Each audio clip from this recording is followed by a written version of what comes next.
თქვენი აზრით უნდა ერეოდეს თუ არა მშობელი შვილის პროფესიის არჩევაში? არანაირად. თვითონ უნდა გადაწყვეტოს შვილმა რა უნდა. თქვენ შემთხვევაშიც ესე მოხდა? კი, არა. თავისით გადაწყვეტეს ყველაფერი ორივე. მის თავს სადაც იპოვიან, იქ იყვნენ. თვითონ რაც გაუხარდებათ. უნდა ერეოდეს და არა თუ უნდა ერეოდეს, ხო?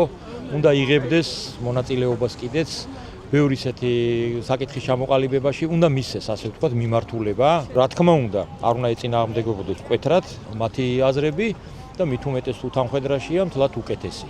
და უფროსი ბაბუები და ბებიების თუ ჩაერევიან, მთლად კარგი იქნება და დამერწმუნეთ რა.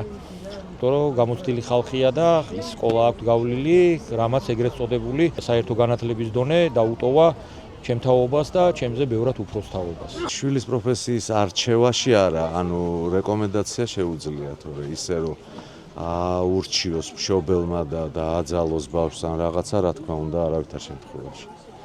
თქვენ როცა აბარებდით, როგორ მიიღეთ გადაწყვეტილი პროფესია? მე შეყვარებული ვიყავი გოგონაზე და იმას სადაც ჩააბარა, იქ ჩავაბარა. თუ სიმართლე გინდათ, ისე სამედიცინოზე უნდა ჩამებარებინა, მაგრამ იმას სადაც ჩააბარა, იქ ჩავაბარა. სად ჩააბარეთ? არა აქვს მნიშვნელობა. ეგ ამბავი როგორ დასრულდა? მშვენივრად. ვფიქრობ, რომ უნდა ერეოდეს კი. რატო და შენ შემთხვევაში როგორ მოხდა? ჩემ შემთხვევაში, ყოველ შემთხვევაში ჭყვაზე დარიგება მივიღე. ანუ თლად ბოლომდე არ უნდა ერეოდეს, მაგრამ ჭყვაზე უნდა არიგებდეს მშობელი მაგასთან დაკავშირებით და შვილი უნდა ითვალისწინებდეს მშობლის აზრს. და დანარჩენი უკვე თვითონ შვილზე არის დამოკიდებული, რამდენად უნდა რომ იმ პროფესიაში თავისი მშობელი ჩაერიოს, პროფესიის არჩევაში მშობელი ჩაერიოს. არ უნდა ერეოდეს. იმიტომ რომ ბავშვმა თვითონ უნდა აირჩიოს მაღალი პროფესია, თვითონ უნდა გადაწყვეტოს. მე ასე ვფიქრობ. აი თქვენ როცა აბარებდით, ჩაერიან მშობლები თქვენს არჩევანში? კი, ჩაერიანია. რჩევა უნდა მიცეს, მაგრამ ახლა დაჟინებული რომ იმ მშობელს უნდა და შვილს ასე არა. თქვენ შემთხვევაში როგორ იყო?